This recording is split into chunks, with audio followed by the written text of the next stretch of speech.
Herzlich willkommen, Freunde der Zeitmaschine. So, in diesem Video geht es um das goldene Netzteil aus dem Innenraum, was gleich hinter dem Time Circuit Drive, sozusagen dem Schalter für die Zeitleitung, steckt. Und zwar ist es sozusagen eigentlich nur eine goldene Schachtel, eine leere goldene Schachtel. Ja. So, original. Mal gucken, ob man es sehen kann. Clair Electroseal Corporation. So hieß die Originalfirma, die das Ding hergestellt hat. Das war original ein Netzteil. Und diese Terminal Blocks, sozusagen, die werden nur rangeschraubt. Ja, dazu gleich noch mehr zu den Terminal Blocks. Hier kommen einige Circuit Breaker und Sicherungshalter und Kabeleinführungen und sowas rein. Und diese Aufkleber hier, die habe ich alle drauf gemacht, die waren sozusagen bei dieser Box dabei. Das hier sind die Circuit Breaker, die da in das goldene Netzteil kommen. Und hier ein Schalter, ein On-Off-Schalter und ein Sicherungshalter. So, und zu diesen Terminal Blocks, ja, das sind diese Dinger, die ich jetzt alle besorgt habe, die irgendwo an die Zeitmaschine kommen. Diese beiden kommen in den Relaishalter, innen diese goldenen Relais von unten, und diese beiden sollen auf, das ist die Overhead-Konsole, die oben in der Mitte unterm Dach hängt. Dann haben wir hier noch drei, die hinten auf das Rear Deck kommen, Kabelverbinder. Und was haben wir hier noch? Oh, wo kommt die jetzt noch hin? Das weiß ich jetzt auch nicht. Genau, das hatte ich nur besorgt. Das war vorne auf dem Armaturenbrett. Der eine große, bin ich mir nicht sicher, welche Größe das ist.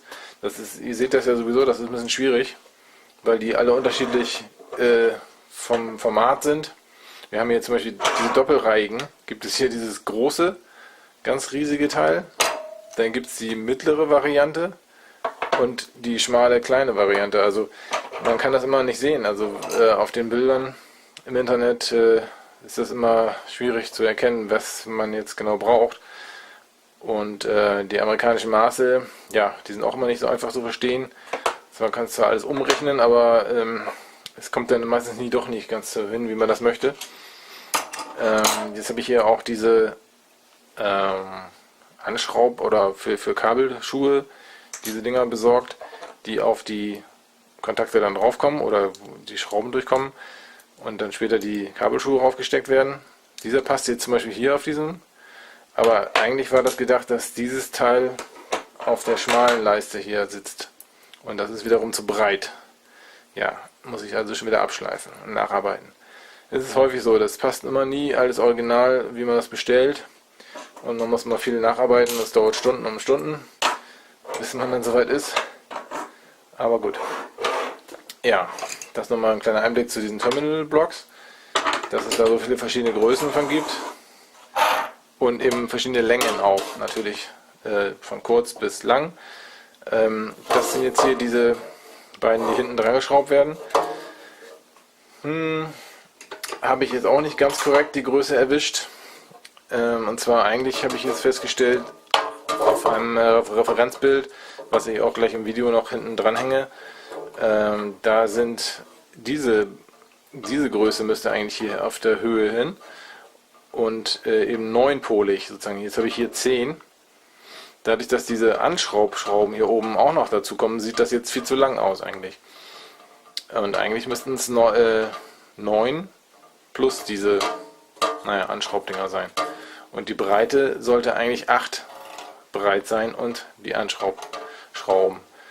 Ja, man versucht es so gut wie es geht, aber leider, ich habe die Teile nun mal gehabt, jetzt schon bestellt, schon ewig her, und musste das jetzt verwenden. Andere habe ich leider nicht bekommen.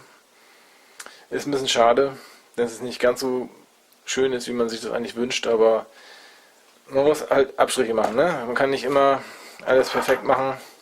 Das ist auch nicht Ziel der Sache. Natürlich soll es gut aussehen und möglichst nah an dem Original, aber wenn es eben nicht anders geht, ja. in Amerika ist das sicherlich einfacher, die Dinger einfach, du gehst in den Laden, sagst du auch, ja, ich brauche die und die Größe und so, dann kriegst du das Ding. Aber hier kriegst du diese Teile überhaupt nicht und man muss immer nur schätzen und gucken anhand von Fotos und Bildern, ob das so ungefähr das Ding ist, was man braucht. Und dann kriegt man es dann noch irgendwie anders. Aber ja, naja. So, also hier ist eigentlich noch ein schwarzes Diamantformgitter drauf. Das habe ich noch bestellt, das ist noch nicht da. Das muss ich noch später anfertigen. Und im Innenraum ist es eigentlich beliebig, was da reinkommt. Ursprünglich war oben eine Abdeckung drauf, dass man gar nicht sehen konnte, was drin ist.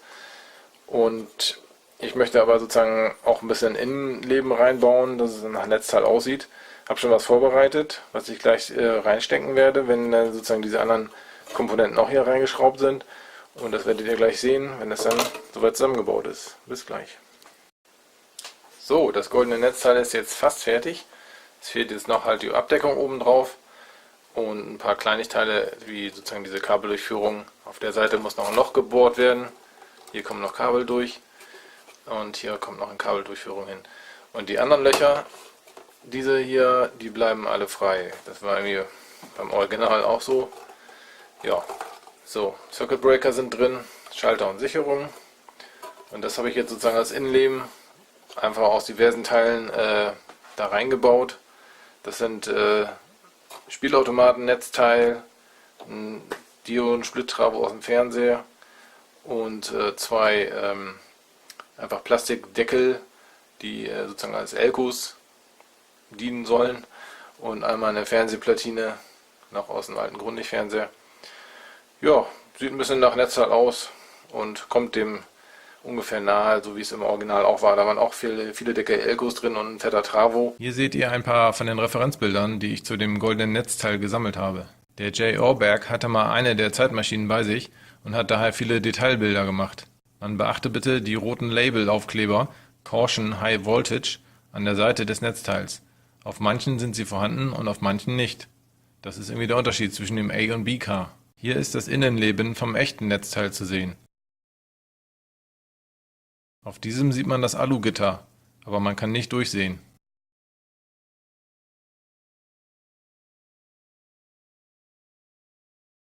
Ein Screenshot aus dem Film. Hier die originale Clair Electroseal Box.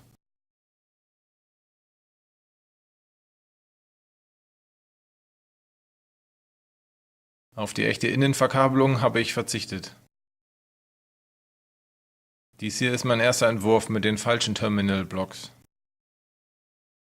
Aber das hat mir dann doch keine Ruhe gelassen und ich habe nochmal 30 € investiert und die richtigen Terminal-Blocks gekauft. Da ich ja die guten Referenzfotos der originalen Clair Electroseal Box habe, habe ich versucht, es so gut wie es geht nachzugestalten. Dafür dann noch etliche Aufkleber gedruckt und aufgeklebt.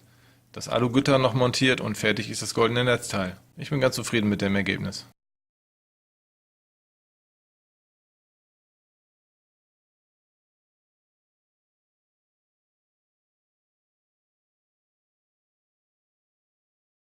Die Box ist ca. 18 cm breit.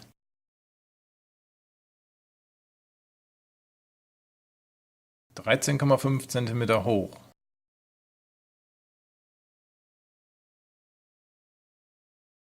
Und 25,3 cm lang.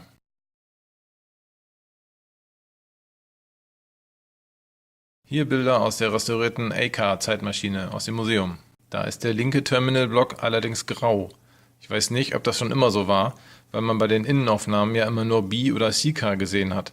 Ich lasse ihn aber nun schwarz. So, das war mal wieder ein langes Video. Ich hoffe, es hat euch gefallen und bis bald mal wieder.